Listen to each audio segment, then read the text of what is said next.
Mirë se vini në Ditari në orës 13 në A2CNN, pas pak do të ndiqni. Paketa antishpifje diskutohet nen për nen në komisionet parlamentare në ditën e fundit para kalimit në seancë plenare. Opozita ftoi në tryezë përfaqësues të medias dhe njoftoi anulimin e ligjit pas ardhjes në pushtet. Deputetët e majorancës në Komisionin e Ekonomisë votuan pro shkarkimit të Arben Malet si antari i Këshillit Mbikëqyrës të Bankës së Shqipërisë. Male njofton se do ta dërgojë çështjen në gjykatën e Strasburgut. Prishtina i kërkon Tiranës zyrtare të anulojë takimin e Durrësit për procesin e mini Schengenit ballkanik. Shkak është mohimi i masakrës së Reçakut nga pala serbe. Njëherë është kërkohet nga kryeministri Rama të ndryshojë qasjen ndaj Beogradit zyrtar. Zonja dhe zotri, u përshëndes sërish, ritakohemi në këtë transmetim të drejtë për drejtë. Është ky Ditari orës 13, ku pas pak do të merrni raportime nga gazetarët tanë për ngjarjet e minutave të fundit, natyrisht edhe për mbledhje informative që vinë në detaj nga vendi, rajoni dhe bota si këto. Nëse gratë do të udhëheqnin çdo vend të botës, do të kishte përmirësim të standardeve të jetesës dhe të ardhurave. Deklarata vjen nga një burr i cili ka udhëhequr Amerikën për 8 vite, ish presidenti Barack Obama. Përballje titanësh në një të tetat e Champions League, shorti buri përballë spanjollët e Realit të Madridit dhe anglezët Manchester Cityt. Nuk mungojnë duelet të tjera spektakolare si Atletico Madrid-Liverpool apo Chelsea-Bayern Munich. Ndërkohë, vetëm pas pak në komunikim të drejtë për drejtë do t'i kemi gazetarët tanë nga tereni, Mariglen Mulla, Elona Gjylmi dhe Angelo Aruni me zhvillimet e minutave të fundit në detaje. Vetëm pas pak.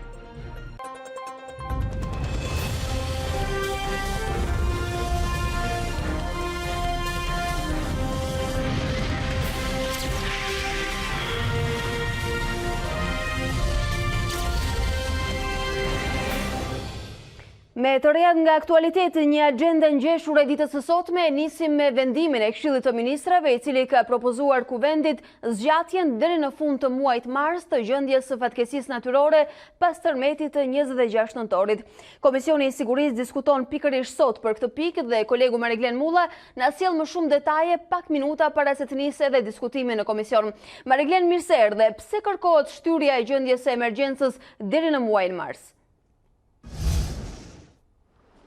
Atëre, Alba, duke parë se disa banorë janë ende të tronditur nga ajo që ka ndodhur nga tërmeti 26 nëntorit, lëkundjet ende vijojnë.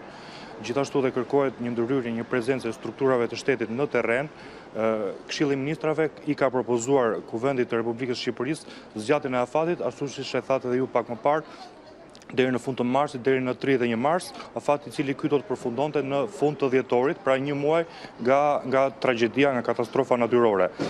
Deputetët janë mbledhur tashmë në ambientet e Komisionit të Sigurisë Kombëtare për të diskutuar propozimin e Këshillit të Ministrave, i cili kërkon pra që gjendja e emergjencës të vazhdojë deri në fillim të pranverës. Mariglen, parashikohet që ky ndryshim tashmë të kalojë edhe në parlament pa shumë probleme. Megjithatë, në këtë rast, çfarë lehtësira për veprime konkrete parashikohen në terren, nëse gjendja e katastrofës natyrore do të shtyhet deri në muajin mars? Pra, Alba, duke qenë se struktura shtetërore do të jenë prezente në terren për të mbikëqyrur tashmë punimet për rekonstruksionin e shtëpive të dëmtuara, parashikohet që të gjitha shërbimet shtetërore të emergjencës, zjarrfikset, qendra shëndetësore e tjerë të jenë në dispozicion të Komisionit të Rindërtimit, i cili pra do të organizojë punën për rimëkëmbjen e zonave më të prekura. Gjithashtu, konferenca e donatorëve parashikohet të mblidhet në fund të janarit, dhe duke qenë se ajo është pra në fund të janarit, qeveria e kërkon pikërisht shtyrjen, sepse kërkohen fonde që të kërkojë sa më tepër fonde, pasi fondet mund të kërkohen vetëm në rastet e katastrofës natyrore. Gjithashtu parashikohen një sër sanksionesh të tjera tepër të ashpra, gjop deri në 500.000 lekë të reja për bashkitë të cilat nuk aplikojnë të gjitha instruksionet e qeverisë në këto raste emergjencash. Gjithashtu edhe për mediat ka disa të themi kështu disa baza ku ata duhet të japin bazën për informim për publikun, të jenë sa më të saktë në raportimet e tyre. Pra, të gjitha këto hallkat së bashku parashikohen vetëm në rastet e emergjencave. Pra më shumë kohë fizike dhe lehtësira të parashikuara edhe me ligj për të rikuperuar situatën post-tërmet. Mariglen, unë të falenderoj për të gjitha informacionet paraprake, le të presim edhe konkluzionet nga Komisioni i Sigurisë ditën e sotme. Ndërkohë, kryetaria e LSI-s, Monika Kryemadhi, tha se propozimi i qeverisë për të shtyrë gjendjen e emergjencës synon bllokimin e zgjidhjes së krizës politike në vend. Sipas Kryemadhit, qeveria po tenton të largojë plotësimin e kushteve të Bundestagut, duke zgjatur gjendjen e jashtëzakonshme. Kryeministri kërkon për të mbuluar në mënyrë të vazhdueshme fatkeqësinë e tërmetit të 26 nëntorit, për të larguar atë dhe për të kaluar në një situatë tjetër për të mbyllur gojën e mediave dhe të gjithë kritizerëve të tij, dhe tjetra për të qëndruar sa më larg zgjidhjes së krizës politike në të cilën gjendet sot Shqipëria.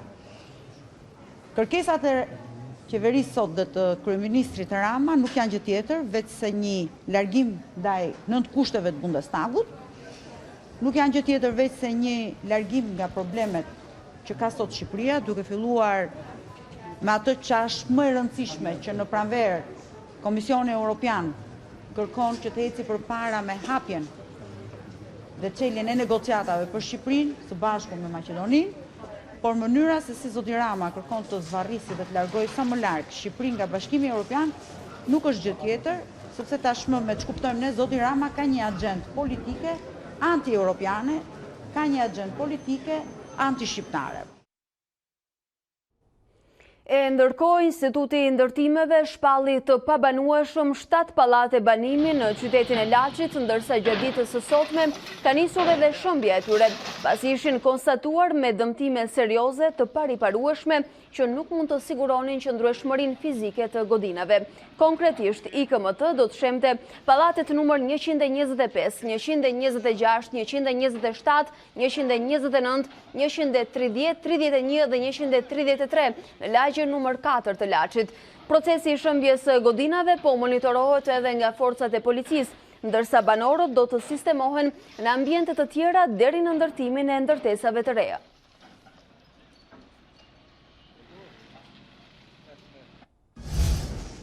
Ndërkohë, po ditën e sotme edhe në Komisionin e Ligjeve tashmë ka përfunduar diskutimi për paketën antishpifje, e cila u miratua në parim në tërësi nga mazhoranca, ndërkohë që diskutimi do të vijojë edhe në Komisionin e Medias. Për më shumë do të kemi komunikim të drejtë për drejtë me kolegen Elona Gjylmi, e cila ka ndjekur sot punimet e komisionit. Elona, çfarë ndryshimesh u miratua në Komisionin e Ligjeve në lidhje me paketën shumë të zhurmshme tashmë antishpifje? Jo shumë, Alba, edhe pse në fakt ishin depozituar në kuvend dhe konkretisht në Komisionin e Ligjeve dhe deputetëve ishin vënë para disa prej propozimeve që ishin sugjerime nga OSBE-u Diri në shkresat e saj drejtuar kuvendit, apo dhe grupet e interesit, gazetarët dhe pedagogët, të cilët kërkonin shfuqizimin e neneve të caktuara apo përmirësimin e neneve të caktuara të paketës antishpifje. Por me vot kartonash, këto propozime nuk u miratuan dhe ligji mbeti pak a shumë ashtu siç kishte ardhur i propozuar nga qeveria pak kohë më parë. Dhe konkretisht, edhe pse kishte një amendament të propozuar nga deputetë të caktuar, referuar pikërisht sugjerimeve të OSBE-u Dirit, që gjoba që ama vendos ndaj një portali online të jetë proporcionale në bazë të përmasave të këtij portali, ky propozim u rrëzua dhe gjoba do të mbetet fikse 80.000 lekë të reja. Ndërkohë që kishte një gamë dhe ishte fleksibël, siç thash, në varësi të përmasave të portalit nga 40 deri në 80, por me kërkesë të amës mbeti po kështu. Gjithashtu u rrëzua dhe propozimi referuar OSBE-u Dirit apo dhe kërkuar dhe nga shoqatat e gazetarëve që gjoba të mos paguhet nëse nuk ka një vendim të formës së prerë në gjykat, pasi rrezikohej mbijetesa e shumë portaleve që financat e tyre nuk i kanë shumë të mëdha, dhe derisa gjykata të jepte vendimin e formës së prerë, atëherë ai mund të falimentonte, por edhe ky propozim u rrëzua dhe u la që ama mund të vendosi gjobën dhe të përfitoj parat dhe subjekti duhet paguaj parat dhe më pas çështja kalon në gjykat. Ajo që u reduktua është koha e ankimimit vendimit të Amas. Por debat të pati dhe mes deputetëve, të cilët një pjesë ishin të ndarë se si duhet të bëhej regjistrimi i portaleve online. Nuk kemi një regjistër dhe sipas statistikave të diskutuara në mbledhjen e Komisionit të Ligjeve, nga 700 portale që operojnë në Shqipëri, vetëm 45 janë të regjistruara. Çka e bën informalitetin mjaft madh në tregun e medias online dhe pikërisht ky ishte arsyeja sepse qeveria solli këtë ligj. Por deputet të caktuar në mbledhjen e komisionit thanë se nuk mund të bëhej dhe i lihej fakultative portaleve nëse duan të regjistrohen apo jo pranë regjistrit të Amas. Shkangjalli pak debat edhe midis deputetëve të maxhorancës dhe në përfundim u vendos që të jenë tatimet apo qendra e regjistrimit të bizneseve ku portali regjistrohet me NIP, ajo që duhet i sjellë në mënyrë të detyrueshme Amas të gjithë të dhënat për portalet që janë hapur dhe janë regjistruar në Shqipëri. Pra u vendos kjo formë dhe siç e thash, në total nuk ka shumë ndryshime nga ligji i propozuar më herët nga qeveria dhe që nga korriku deri më tani ka pasur mjaft të kundërshtim nga ana e USBE-s apo dhe ndërkombëtarëve të tjerë dhe kundërshtim masive të medias. Por detajet e fundit se si do të shkojë ky projekt ligj, këto dy projekt ligje në seancë plenare do të vendosen në Komisionin e Medias, që është komisioni i përgjegjës dhe që do të mblidhet vetëm pas pak minutash. Dhe atje do të shohim se si do të votohet paketa antishpifje në seancën e ditës së mërkurë. Po Elona, diskutimi do të vijojë edhe në Komisionin e Medias, megjithatë për të saktësuar, kur flasim për regjistrimin e portaleve e që veprojnë mbi 700 të tilla, a është tashmë e qëndrueshme se do të ketë një kornizë rregullatore më rigoroze e cila do t'i detyrojë ato të regjistrohen dhe të paraqiten pranë Amas?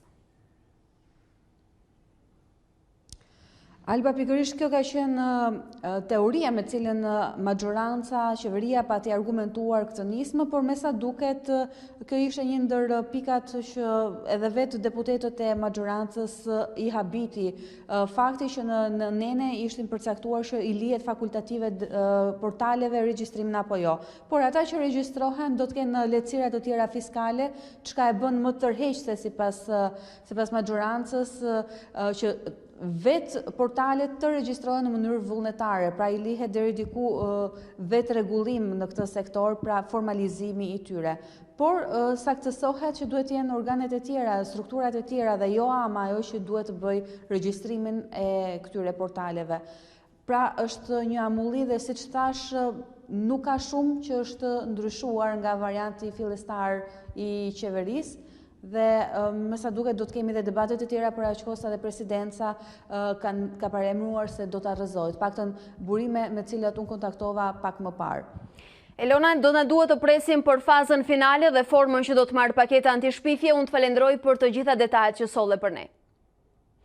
Ndërsa Partia Demokratike dhe përfaqësues të partive aleate ftuan sot në një tryezë të posaçme përfaqësues të medias ku diskutuan lidhur me paketën e ashtu quajtur antishpifje.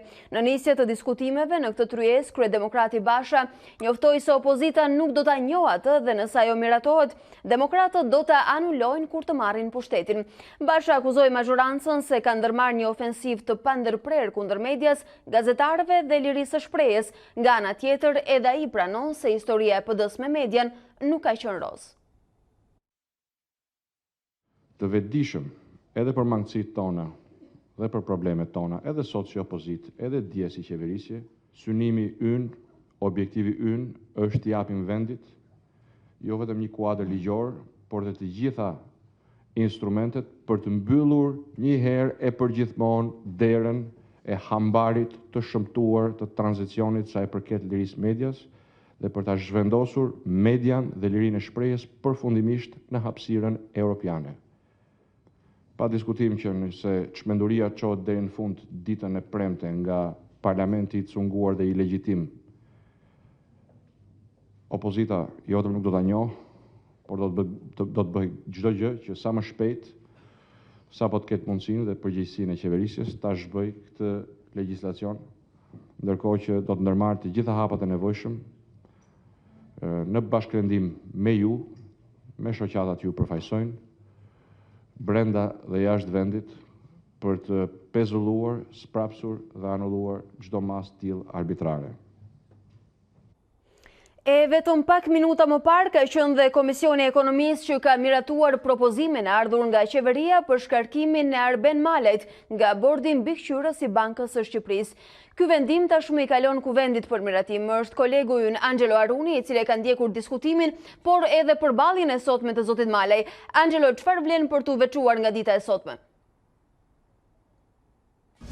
Fakt Alba, mbledhja sot me Komisionit të Ekonomisë ka përngjarë më shumë një seancë gjyqësore, pasi vetë antari i Këshillit Mbikëqyrës të Bankës së Shqipërisë, zoti Arben Malaj, ishte së bashku me përfaqësuesin e tij ligjor, avokatin Jordan Daci, i cili ndishte të gjithë diskutimin. Në fund fare u vendos që me 12 votat e mazhorancës të miratojë propozimi për pezullimin dhe shkarkimin e zotit Malaj nga detyra e tij, pikërisht në këtë institucion të Bankës së Shqipërisë. Por fillimisht le të japim një retrospektiv se si ka nisur e gjitha kjo përplasje. Në datë 15 korrik, kanë qenë 28 deputet të mazhorancës, të cilat kanë iniciuar këtë nismë për shkarkimin e tij.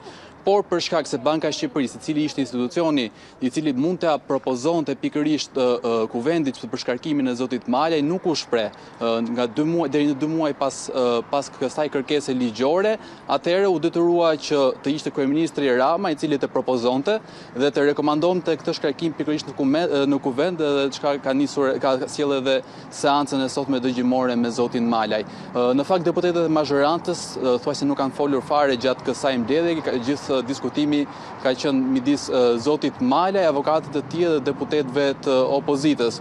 Ndër deputetët e opozitës u diskutua edhe shtyrja e kësaj seance, pra shtyrja e vendimit dhe votimit të kësaj për një datë tjetër, pasi sipas kërkesave, sipas pretendimeve të zotit Malaj, duhej edhe një përfaqësues nga ana e kryeministrisë, pasi ky ishte organi i cili propozonte shkarkimin e tij. Por kjo gjë u anashkalua nga vullneti i mazhorancës, ndërkohë që zoti Malaj adresoi sigurisht edhe akuzat të cilat rëndojnë mbi të për këtë kërkesë për shkarkim. Ku bazoheshin këto akuza? Akuzat ishin e para tek sjellja e tij publike dhe tek etika. Sipas kryeministrit, e gjithë sjellja e zotit Malaj, deklaratat e tij publike rëndonin mbi imazhin e Bankës së Shqipërisë, por zoti Malaj sigurisht e ka adresuar këtë çështje me argumentin se çdo fjalë që thuhet nga ai mban vetëm opinionin e tij dhe nuk shpreh opinionin të Bankës së Shqipërisë. Ndërkohë deputetët e mazhorancës, konkretisht zoti Muslim Murrizi, i cili nuk është antar i Komisionit të Ekonomisë, ka dhënë një sugjerim që nëse do ta bëjmë këtë shkarkim për zotin Malaj, le ta bëjmë për gjithë funksionarët e zgjedhur publik, edhe le të vlerësojmë pra integritetin e tyre dhe të gjitha deklaratat e tyre. Dhe kjo nismë faktikisht është përshëndetur nga zoti Ahmetaj, i cili ka kërkuar që të bëhet një vetting, le të themi në thonjza, për të gjithë këta persona të zgjedhur nga kuvendi që paguhen nga taksat e shqiptarëve dhe të bëjnë deklarata në të gjitha mediat në vend. Por për të ndjekur më shumë nga përballja dhe argumentet që zoti Malaj ka dhënë në këtë komision, unë ju ftoj që të ndjekim një pjesë nga fjala e tij. Akuzat tuaja janë të lehta për të hedhur poshtë dhe ballafaqimin deri në gjykatën e Strasburgut është gjë më e lehtë për mua.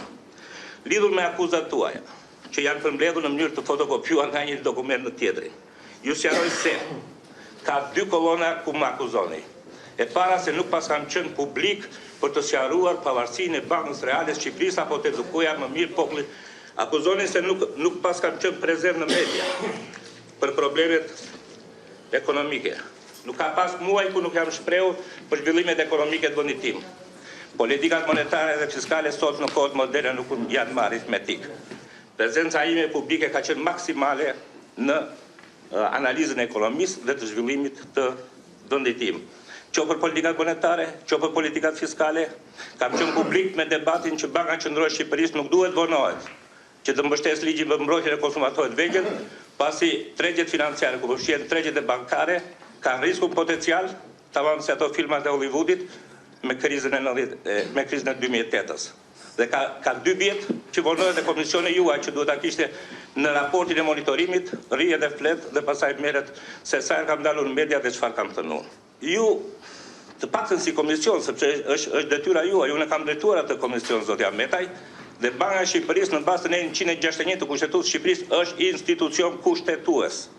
Dhe pavarësia reale të Bankës së Shqipërisë duhet ta keni ju si detyrë kryesore. Ndërsa shqetësimin kryesor, nëse cënohet bordi apo pavarësia reale e Bankës së Shqipërisë, nuk u ka lënë as juve dhe as parlamentit, por ja ka lënë vetëm bordit dhe në rastet në rastet e skandaleve ja ka lënë qeverisë që bën një pezullim. Angelo, ndërkohë përveç kësaj përballje të tensionuar sot, një tjetër pikë diskutimi në Komisionin e Ekonomisë ishte edhe ligji i kthyer nga Presidenti i Republikës pikërisht për korporatat. Çfarë u tha dhe avion diskutimi? Në fakt, diskutimi ka zgjatur shumë pak, sidomos edhe kur e krahasoj me seancën dëgjimore me zotin Malaj, është hedhur poshtë me votat e mazhorancës dekreti i presidentit Meta për rishqyrtimin e ligjit për korporatën e investimeve shqiptare.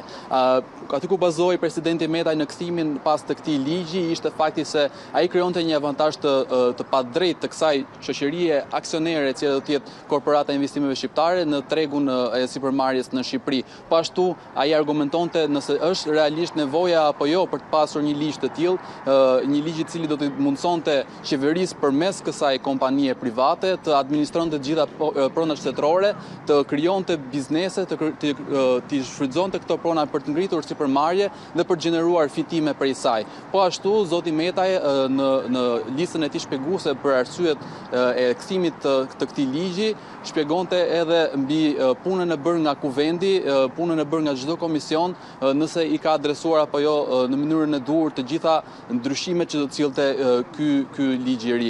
Por tashmë me hedhjen poshtë të tij, edhe pas votimit në seancën plenare të ditës së mërkurë, duket se ligji do të marrë zyrtarisht formën e prerë, do të botohet në fletoren zyrtare dhe pritet që të nisë puna, edhe pse nuk ka ende një listë me prona të miratuar nga Ministria e Financave dhe projekte zhvillimore të cilat do të synohen nga kjo korporat. Angelo Aruni, unë të falenderoj për të gjitha detajet që ndave me ne.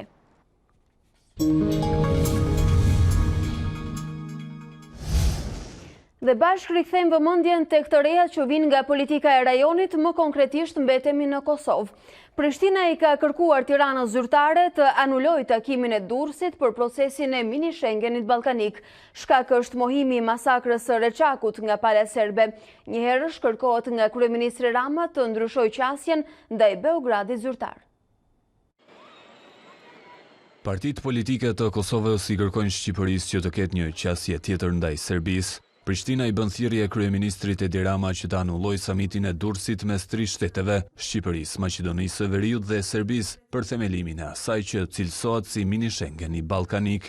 Pikërisht qasja e Beogradit zyrtar për të mohuar masakrën e Reçakut ka shtyr spektrin politik në Prishtinë për të shtruar këtë kërkesë. Është e rëndësishme që Serbia të ndëshkohet për veprimet ndaj Republikës Kosovës, sepse po flasim për një komb të njëjtë, që është kombi shqiptar, dhe dy shtete që janë padrejtisht të ndara, por fatkeqësisht ka pasur qasje ndryshe. Ne jemi kundër takimeve të tilla, ku nuk përfshihet Kosova. Mohimi ka që eklatant që po i bëhet gjenocidit që është zhvilluar nga Serbia institucionalisht në Kosovë, dhe veçanërisht masakrës Reçakut, është jo vetëm i papranueshëm, por është edhe i dënueshëm. Dhe në këtë kuadër mendoj që padyshim institucionet e Kosovës, por edhe institucionet tjera, shtetet tjera të rajonit e parazita Shqipëria, duhet ta trajtojnë shumë më seriozisht këtë çështje, dhe të kenë një çështje tjetër në raport me Serbinë. Unë mendoj se gjitha vendet duhet të reagojnë, e sidomos duhet të reagojnë vendet mike tona, pavarësisht për tyre duhet jetë dhe Shqipëria. Përpjekjet për formimin e një mini Schengeni ballkanik nisën rreth 2 muaj më parë në Novi Sad të Serbisë, ku 3 liderët Aleksandar Vučić, Zoran Zaev dhe Edi Rama u dakordsuan për një gjë të tillë. Ata fuqizuan idenë e tyre me një takim në Ohër të Maqedonisë së Veriut dhe pritet finalizimi i saj në Durrës me 21 dhjetor. Që prej arritjes së kësaj dakordësie dhe në vazhdimsi, Kosova ka kundërshtuar këtë nismë dhe e konsideron atë të rrezikshme si në aspektin politik, ashtu edhe në atë ekonomik. Gratë janë shumë më të mira se burrat, thot ish presidenti Amerikan Barack Obama. Sipas tij, nëse e gjithë bota do të udhëhiqej prej tyre, përmirësimet në standardin e jetesës do të ishin të dukshme. Nëse gratë do të udhëhiqnin çdo vend të botës, do të kishte përmirësim të standardeve të jetesës dhe të ardhurave. Deklarata vjen nga një burr, i cili ka udhëhequr Amerikën për 8 vite, ish presidenti Barack Obama. Gjatë një konference në Singapur, ish lideri i shtëpisë së bardhë tha se gratë janë në mënyrë të padiskutueshme më të mira se burrat. Gra, dua që të dini se nuk jeni perfekte. por ajo që mund të them në mënyrë të padiskutueshme është se jeni më të mirat se ne. Kam besim të plotë se për 2 vite, nëse një vend i glopit do të udhëhiqej nga gratë, do të shihnim përmirësime të konsiderueshme lidhur me gjithçka. Sipas tij, problemet kryesore në botë buronin nga të vjetrit që mbanin pushtetin për vite me radhë. Kur u pyet nëse do të konsideronte rikthimin në skenën politike, ish lideri u shpreh. Nëse e shikon botën dhe problemet e saj, kupton se ato shkaktohen nga njerëz të moshuar që nuk duan të dalin nga skena. Është e rëndësishme që udhëheqësit politik të kuptojnë se janë aty për të bërë një punë, por nuk janë aty përjetësisht. Barack Obama ishte presidenti i Shteteve të Bashkuara nga viti 2009 deri në 2017, që prej largimit nga Shtëpia e Bardhë, ai dhe ish zonja e parë Michelle kanë krijuar një fondacion për këshillimin e udhëheqësve të rinj rreth botës. Ndërsa Shtetet e Bashkuara i kërkojnë Koresë së Veriut rikthimin në tryezën e negociatave disa ditë pas një testi të rëndësishëm raketor. Penjani ka dhënë kohë Washingtonit deri në fund të vitit për propozimin e një ujëdije të kënaqshme. Shtetet e Bashkuara i shtrin dorën Koresë së Veriut, i dërguari i posaçëm i Washingtonit Stephen Biegun i kërkoi shtetit komunist të rikthejë në tryezën e negociatave. Ka ardhur koha që ne të bëjmë punën tonë. Le ta kryejmë këtë punë. Ne jemi këtu dhe ju dini si të arrini tek ne. Komentet në Seul vijnë disa ditë pasi Penjani zhvilloi një test të ri raketor në një zonë ku hidhen satelitët. Kim Jong-un ka shtuar trysni ndaj Washingtonit, duke i dhënë kohë deri në fund të vitit për arritjen e një marrëveshje të re denuklearizimi, që do të përfshinte lehtësim të konsiderueshëm sanksionesh, në të kundërtën paralajmëroi Shtetet e Bashkuara për një dhuratë krishtlindje, siç e quajti. Negociatori amerikan i cilësoi si armiqësore deklaratat e Penjanit. Është folur shumë për afatin e vendosur nga Koreja e Veriut. Në këtë pikë më lejoni të jemi qartë. Shtetet e Bashkuara nuk kanë afat. Ne kemi një synim dhe ai është përmbushja e angazhimeve që 2 udhëheqësit morën gjatë takimit historik në Singapur. Presidenti amerikan Donald Trump ka thënë se nuk do t'i shfuqizojë sanksionet derisa Koreja e Veriut të heqë dorë plotësisht nga programi i saj bërthamor.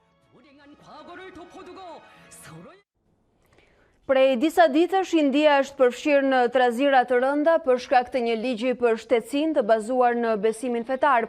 Studentët kanë kthyer kampuset universitare në sheshe protestash, ndërsa kundërshtojnë ligjin e qeverisë nacionaliste hinduiste pasi theksojnë se shkel normat bazë të Republikës Laike.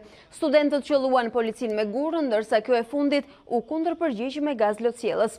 Pikërisht brutaliteti i ndërhyrjes së forcave të rendit ka shtuar zemërimin kundër qeverisë së kryeministrit Narendra Modi. Sipas raportimeve, të paktën 100 persona janë plagosur. Një ndër shqetësimet kryesore që ngre ligji i ri është garantimi i shtetësisë për vetëm emigrantët jo musliman nga 3 shtete me shumicë muslimane.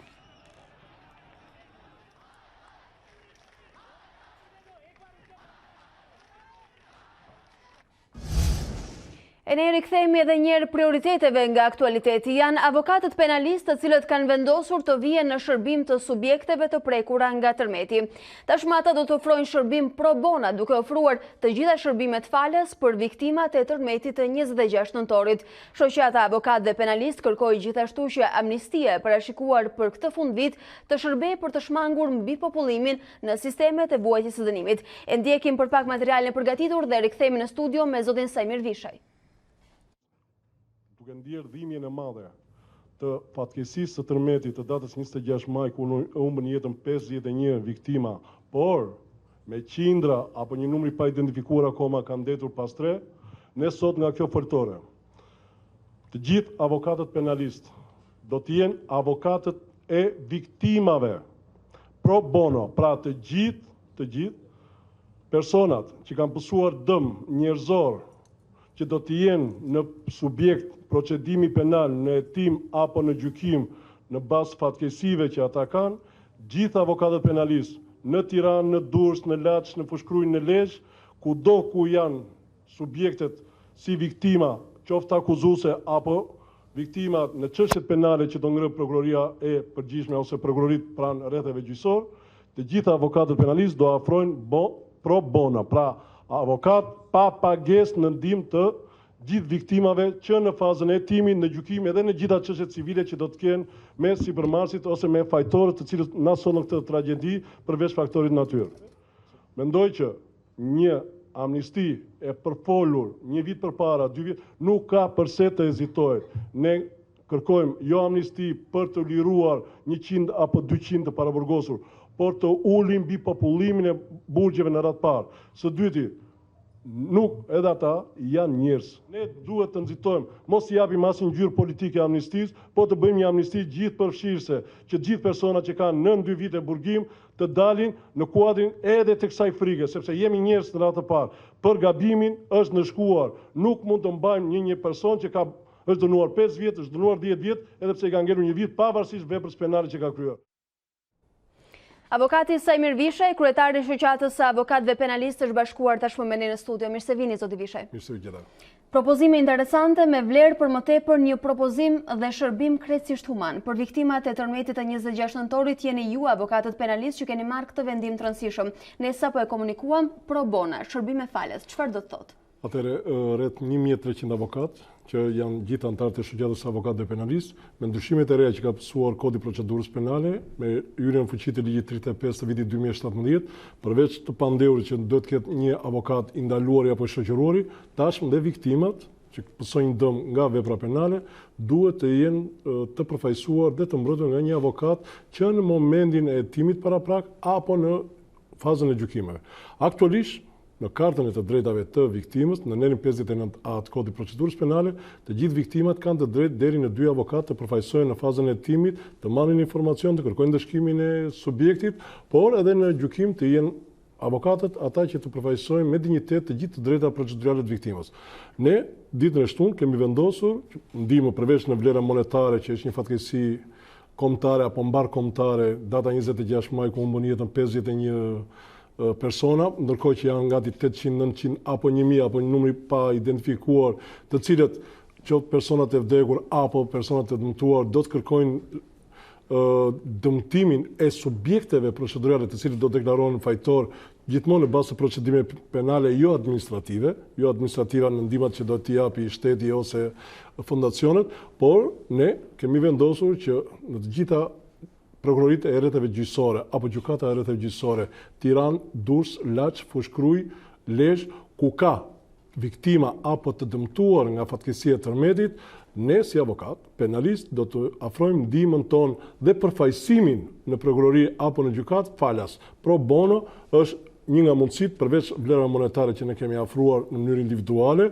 por përfaqësimin tonë profesional do ta kenë falas. Pra të gjithë të dëmtuarit dhe viktimat do ta kenë ndihmën juridike, falas dhe pjesëmarrjen e avokatëve penalistë në fazën e hetimit, në fazën e gjykimit deri në kombesimin dhe në ngritjen e padisë civile në procesin penal, sepse ne jo vetëm që do kërkojmë dëshkimin e përgjegjësve që sollën këtë tragjedi, por në procesin penal do të ngrëmë padisë civile për të dëmshpërblyer në mënyrë procedurale penale, jo administrative, të cilët janë ndihmat të cilat do të afrojnë OJQ apo qeveritë. Ja ku e tham edhe një herë për ta kthyer në vëmendje për të gjithë ata që na dëgjojnë dhe avokat Vishaj përgëzime për këtë kontribut çmuar për gjithë viktimat e tërmetit.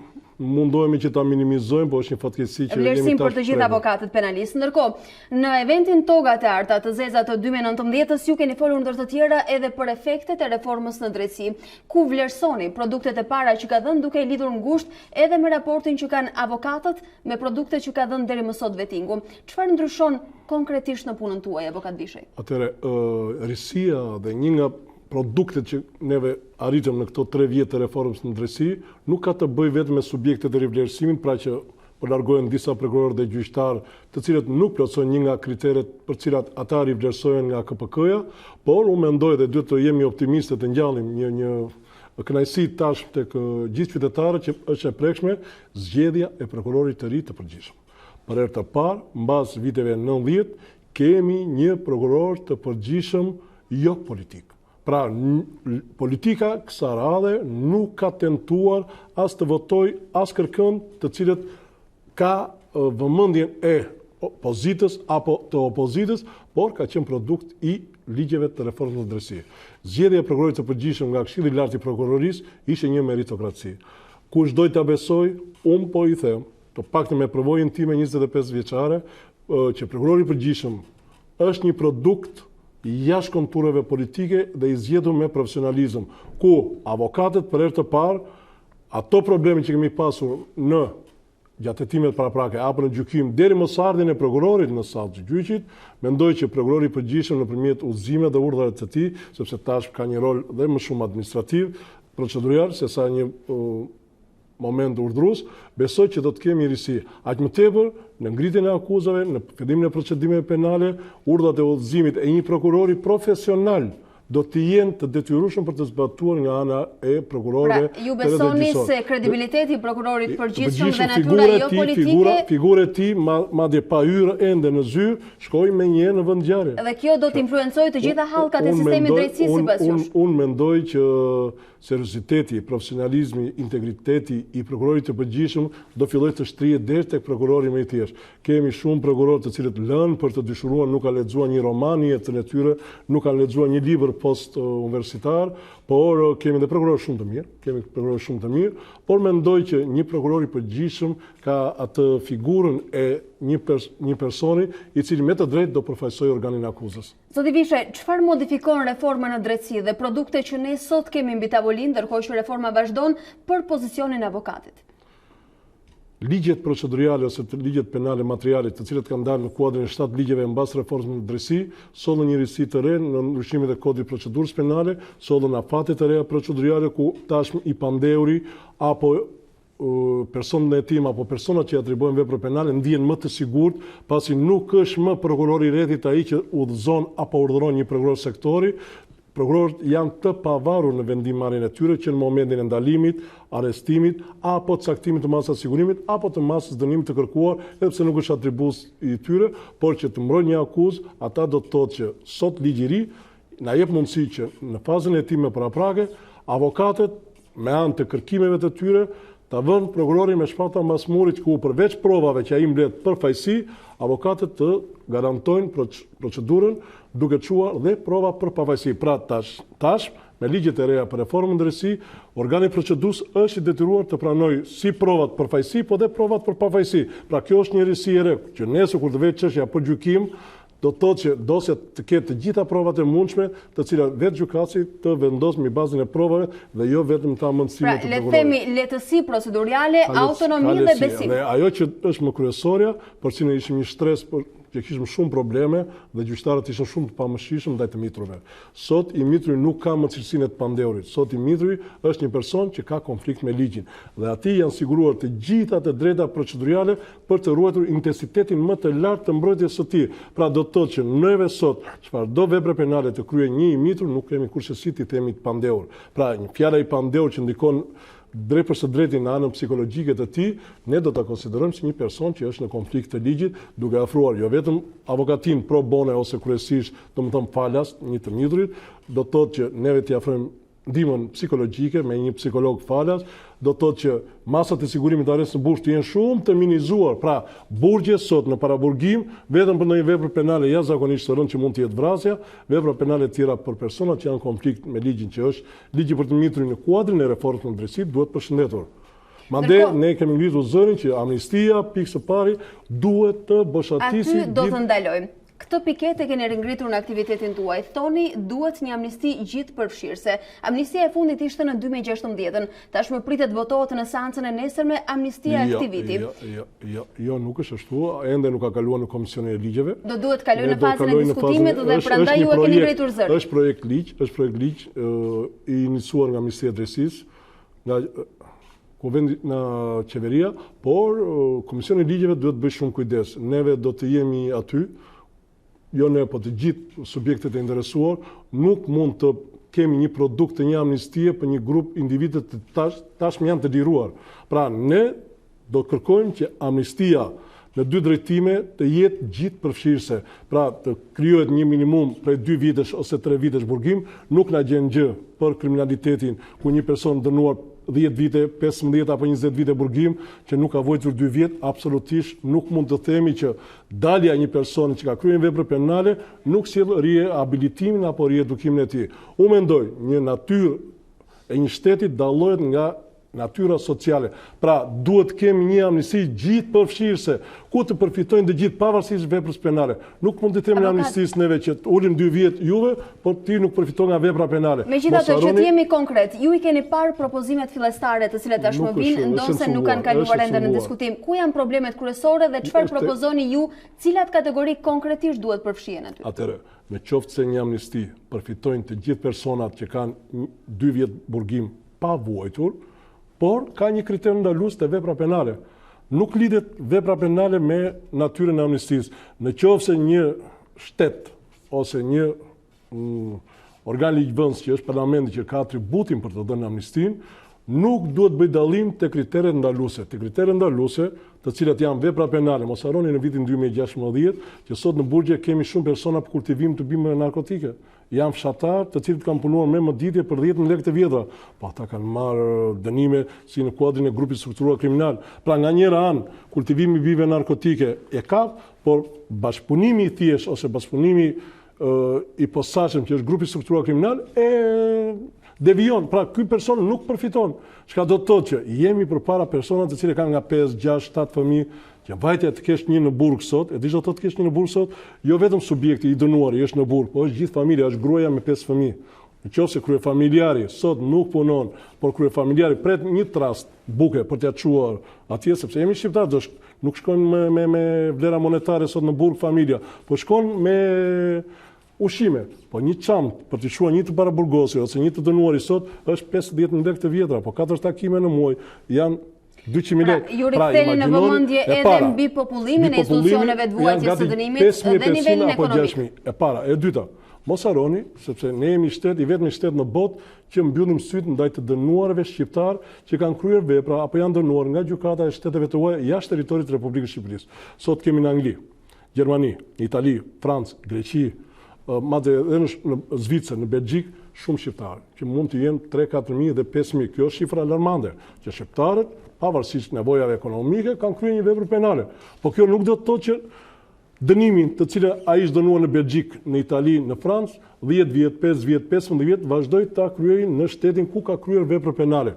Imagjinoni një bashortën e tij, prindrit e tij, të cilët janë pensionistë që marrin 100-150 euro, mundsi nuk shkojnë dot për të takuar. Prandaj jemi në një moment edhe po tentojmë me ministrën e drejtësisë, e cila gabimisht unë ja them edhe nëpërmjet ekranit, ka nxjerrë një urdhër në janar të vitit 2019 ku ka ndërprerë të gjitha transferimet për kryerjen e ekzekutimeve vendime penale të huaja. Absolutisht, shteti tu tregon natyrën e tij humane, që gjithë shtetat shqiptar, pavarësisht veprës penale që kanë kryer jashtë territorit të Republikës Shqipërisë dhe japin përqimin që kanë familjet në territorin e Republikës Shqipërisë të vinë për të vazhduar dënimin e mbetur në institucionet ekzekutime vendime penale Shqipëri. Nuk mundet një familje shqiptare me 200 euro në muaj që merr pensionin ose rrogën një familjar të shkojë të vizitojë në Angli, në Itali. Prandaj neve duhet që kjo strategji, dhe kam një problem të tretë, kjo strategji e para do ulim mbi popullimin e Shqipërisë, të tregojmë natyrën humane sepse kemi shumë nga këta gjykatës dhe prokuror, të cilët kanë kaluar, kemi shumë të dënuar të pafajshëm, kemi të pafajshëm dhe për vepra penale të lehta. Së dyti, të hapim vende që kjo stres jashtë territorit të Republikës Shqipërisë meriton vëmendje, pavarësisht ndëshkimit dhe veprës penale. Me vëmendje që shteti t'i afrojë mundësi ai që ka familjen brenda territorit të Republikës Shqipërisë duhet vi. Dhe së treti dhe e fundit, të cilët neve jemi koshent që vërtet ne afrojmë ndihmë për familjet e prekura nga tërmeti, po tërmeti 26 maj dhe tërmetet që po vazhdojnë çdo ditë në burgje ka krijuar një panik dhe ka shumë të burgosur të cilët kanë fobi. Edhe për efektën mbi popullimin tonë. Kanë fobi, domethënë, kur bie tërmeti, ne të gjithë me vrapojmë për të dalë, ku do shkojë një burgosur? I cili ka një fobi, pavarësisht veprës penale që ka kryer. Shoqata e avokatë dhe penalistë do të jetë aty për të bërë oponencën në kohën që diskutohet për amnistin. Patjetër, sepse edhe fobia është një gjë e jashtëzakonshme dhe gjithmonë amnistit lidhen dhe me një fest jubilare që kemi, qoftë edhe me praninë e vitit të ri, qoftë me Krishtlindje, se kemi që nga data 26 maj, deri sot që është data 16 dhjetor, kemi një trishtim, kemi një jetë të zymë, domosdo, që ne nuk presim që të marrim tani muzikën, sepse kemi një fatkeqësi që na ka ndodhur kombëtare, fatkeqësi është për as fator. Megjithatë, amnistia është parashikuar dhe në raste si këto. Amnistia duhet të ashtri efektin të zmadhoj gamën e saj të veprimit, edhe për shkak të fobisë të tërmeti. Mund të na ndjekin njerëzit të thonë që ne të burgosit janë njerëz. Ata janë njerëz. Janë njerëz, momentit të cilët dera i mbyllet që në orën 18 mbas dite dhe një tërmet i rënë, gardianin e gjetën pa përgatitur, ku do të shkojë. Neve hapim derën e shtëpisë dhe dalim me vrap për jashtë, po fobia në rast konkret është. Një moment për zgjuar dhe ndjenjat humane, unë ju falenderoj edhe për kontributin tuaj në këtë situatë. Faleminderit që ishit sot këtu. Të nderuar shikues, vetëm pak sekonda publicitet dhe jemi sërish bashkë. Të ndruar shikues, ne rikthehemi këtij transmetimi të drejt për drejt me vëmendjen tek sporti. Në Nyon të Zvicrës tashmë është hedhur shorti Champions League për fazën e 1/8. Për më shumë do të lidhemi me producentin e sportit në A2CNN, kolegun Erald Kodheli. Erald, mirë se vjen në këtë komunikim të drejt për drejt. Sfidat duken interesante dhe nuk kanë munguar as në këtë listim të ri. Cilat janë duelet të cilat kanë rënë më shumë në sy për këtë fazë të parë? Për të thënë vërtetën, është praktikisht e vështirë të kujtosh një tjetër moment kur në Champions League, të paktën në këtë fazë të turneut, ka kaq shumë përballje të mëdha. Paris Saint-Germain përballë Borussias Dortmundit, Real Madridit ndaj Manchester Cityt, Atletico e Madridit ndaj kampionëve në fuqi të Liverpoolit dhe për të vazhduar me Chelsea ndaj Bayernit të Munichut. Të vetmet skuadra që duket se janë të kënaqura nga shorti i hedhur në Nyon janë Juventusi, që do të luajë me Olympique Lyonin. Ndërkohë edhe Barcelona, e cila do të përballet me Napolin, me italianët e Napolit, edhe pse historia e fundit e katalanësve kundër rivalëve italian nuk është më e mira. Në 2017 janë eliminuar nga Juventusi, ndërsa në vitin 2018 u eliminuar në mënyrë surprizë nga Roma. Ndeshjet janë të jashtëzakonshme, të paktën 4 sfida, gjysma e ndeshjeve që do të luhen në fazën e 1/8 janë të denja për të qenë finale të këtij edicioni të Champions League-s dhe disa prej skuadrave favorite dhe pretendente për ta fituar trofeun ndoshta do të detyrohen të japin lam të mirën e parakohshme evenimentit. Erald, ndërkohë për të gjithë sportdashësit është hedhur edhe shorti i fazës së 1/16 Europa League. Skuadrat pretendente duket si janë Inter, Arsenal, Manchester United dhe Sevilla, të cilat gjithashtu kanë njohur edhe kundërshtarët e tyre. Çfarë mund të themi më shumë për këto përballje? Të paktën në Europa League pretendentët kanë buzëqeshur. Çiftet janë këto që shihni pasme duke nisur nga Wolverhampton e spanjol për të vazhduar me Sporting Istanbul Başakşehir, Getafe Ajax, Bayer Leverkusen Porto, ndërkohë përsa i takon skuadrave si Arsenali, Interi apo Manchester United, goglat kanë qenë me fat. Arsenali do të luajë kundër Olympiakosit në Greqi, një skuadër e cila ditë i krijoi probleme ekipeve të mëdha, por gjithsesi duket një rival i kalueshëm. Manchester United me shumë fat do të luajë ndaj Club Brugge në Belgjik, ndërkohë që Interi do të përballet me bullgarët e Ludogorets. Edhe ky është një short i mirë, por duhet parë momenti dhe gjendja se si do të arrijë Zikaltrit, sepse të paktën në këto ndeshje të fundit skuadra e Antonio Contes nuk është më ekipi që kemi parë deri më tani, një skuadër që jepej si pretendent për titullin në Serie A, por edhe një prej skuadrave të cilat mendoj se do të kalonin me lehtësi në fazën e 1/8 të Championsit. Kjo nuk ndodhi, tashmë Zikaltri do të luajë në Europa League së bashku me disa emra të tjerë të mëdhenj të futbollit ndërkombëtar. Erald, unë të falenderoj për konfigurimin e saktë të këtyre përballjeve interesante.